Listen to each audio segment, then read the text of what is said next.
আগে আমরা ঢেপা বুনতাম, মানে 1 কাঠা 1.5 কাঠা জমি এরকম।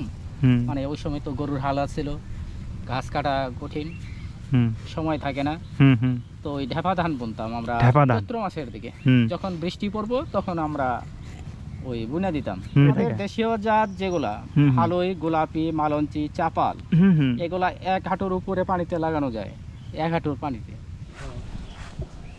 আমি তো প্রথম ভাবছিলাম এইগুলো হয়তো মানে আলাদা করাই মুশকিল হয়ে যাবে, এখন না দেখি সুন্দর গ্যাপ আছে, প্রত্যেকটারই মানে আলাদা আলাদা একটা ইয়ে আছে, স্পেস আছে, খুব সুন্দর দেখা যাইতেছে এখন। আমি তো মোটামুটি টবে দিছি অনেক ধানই, এখন তো আমি ভাবলাম আপনার ওখানে একটু যাই, একটু শিখে টিখে আসি, একটু অনেক ধারণা নিয়ে আসি কেমনে কি করতে হবে, আপনার যে কার্যক্রম সেগুলো একটু দেখে আসি, অনেক কিছু জানা যাবে। না আমি ছোট ছোট করে যে আজকে কামলারা বললো যে না এবার তো পাবো না, এবার তো পরে দেরিতে লাগানি, কামলারা তো অনেক গৃহস্থির নিচে। হ্যাঁ হ্যাঁ, আমার সোমবারে লাগাইছে, গত সোমবারে। আচ্ছা, আজকে বলে দেখি সোমবারে লাগাইতে পারি কিনা। সোমবারে লাগাই দিবে বলছে, এটা বলে নাই এখনো, বলবো আর কি। যেদিকে কান্দা জমি আছে, তো উঁচু জমি আছে, হ্যাঁ, ওইগুলো কি যেগুলা রোপণ করবে ওগুলো তো জাত। জাত। ওইখানে আপনার কতগুলা ভ্যারাইটি আছে রোপণ করতেছে? নতুন আছে কয়েকটা আর কি। নতুন? হ্যাঁ নতুন। ওগুলো বড় আকারে দিচ্ছেন এবার? বড় আকারে দেখি কিরকম হয়। ভালো হবে আশা করা যায়। হ্যাঁ, ফলন হয়, যদি ভালো ফলন দেয় তারপরে হয়তো দেওয়া যাবে। আচ্ছা, এখানে আপনার কতগুলা ইয়ে আছে, জাত আছে এখানে টোটাল? মানে কি 400-র উপরে আছে এখানে। 400-র উপরে? মাথায় নষ্ট হয়ে যায় এগুলো শুন। হ্যাঁ, এক একটা এক এক রকম উচ্চতা, এক এক রকম পাতা, পাতার ইয়েও কিন্তু ভিন্ন রকম, এক একটার সাথে এক একটা মিল নাই। ভালো লাগছিল, মানে বোঝা যায়। এখন একটু মোটামুটি সবই মোটামোটা হয়ে গেছে না? তবে এইগুলা মনে একটু আপনার ইয়ে হবে, শক্তপোক্ত হবে। এই যেমন ওই যে এখানে কিছু জাত আছে, পাতাগুলো অনেক মোটা মোটা, খুবই শক্ত হবে না? দেখেই বোঝা যাচ্ছে যে এগুলো একটু শক্ত হবে। আমার যে সরু ধানগুলো আছে, সরু মেবি ওইগুলা ওইদিকে এখানেই আছে, এখানেও আছে। এই যে বোঝা যাইতেছে চিনি সাগরের মতো, আবার ওইটাও মনে চিকন, ওই যেটা ওটা কি বড় জাত হয়েছে না? তুলসী মালার মতো যেটা লাল। ও আচ্ছা, ক্রস ওই তো চিকন, ওটা জালার চোটে লাগানোর জন্য। আচ্ছা আচ্ছা, জালার চোটে নাকি তুলসী মালা ক্রস নাকি ভালো হয় শেষে লাগাইলে? শেষে লাগানো লাগে, হ্যাঁ এটা খুবই ভালো হয়। আমি এটা মানে দেখতেছি তো, ভাদ্রের 15-তে লাগাইলে, ভাদ্র মাসের 15-তে ক্রস, হ্যাঁ, তাহলে খুবই ভালো ফলন দেয়।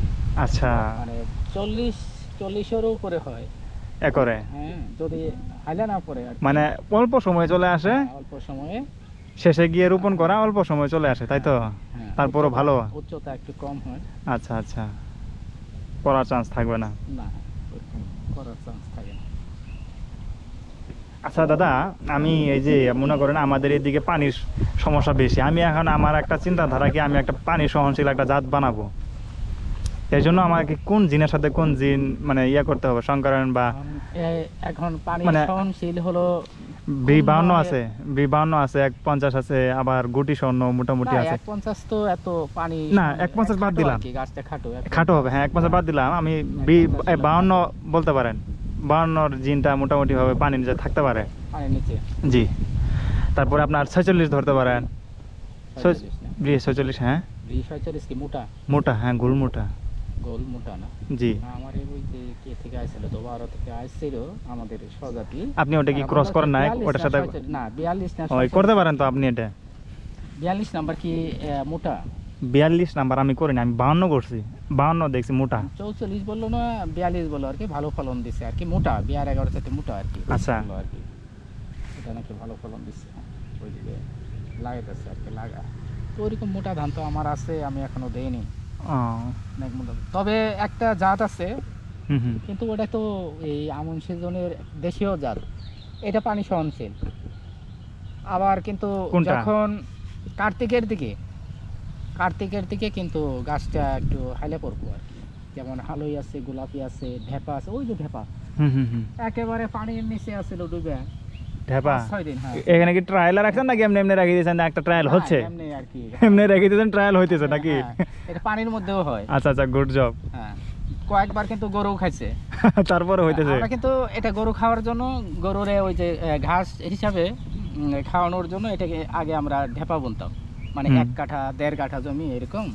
মানে ওই সময় তো গরুর হাল ছিল, ঘাস কাটা কঠিন, সময় থাকে না, তো ওই ঢেপা ধান বুনতাম আমরা চৈত্র মাসের দিকে।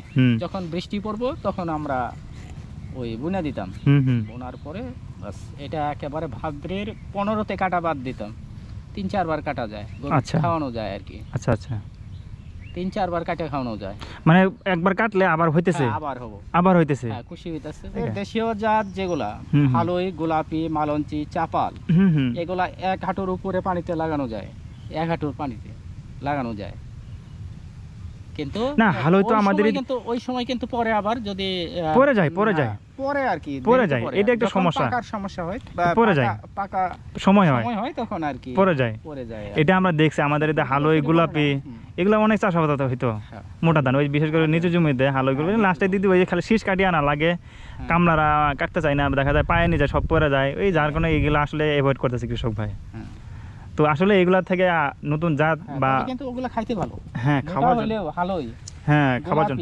আর চাপাল হলো সবচেয়ে ভালো, সুস্বাদু, হ্যাঁ, চাপাল ধান। আমরা কিন্তু ওটা আপনার আছে যে বীজ আছে দুই একটা, বীজ কোন জায়গায় যে পড়ছে দেখা লাগবে, হ্যাঁ, চাপাল আছে। আচ্ছা আচ্ছা, দিয়েন তো যদি থাকে 2-4টা বীজ, চাপাল আছে। এগুলো আমরা 2 একর 2.5 একর জমি পর্যন্ত আমি লাগাইতাম, এটা আমার এই খাওয়ার জন্য খুবই ভালো। কিন্তু এটা আমরা তো শ্রাবণের প্রথম দিকেই লাগাইতাম, এটা আসলে শ্রাবণের শেষ দিকে অথবা ভাদ্রের প্রথম সপ্তাহে লাগাইলে তাহলে আর কি হেলে পড়ে না। এগুলা কিন্তু কোনো রাসায়নিক লাগে না, কোনো সারই লাগে না, এমনিই হয়, জি, এমনিই হয়।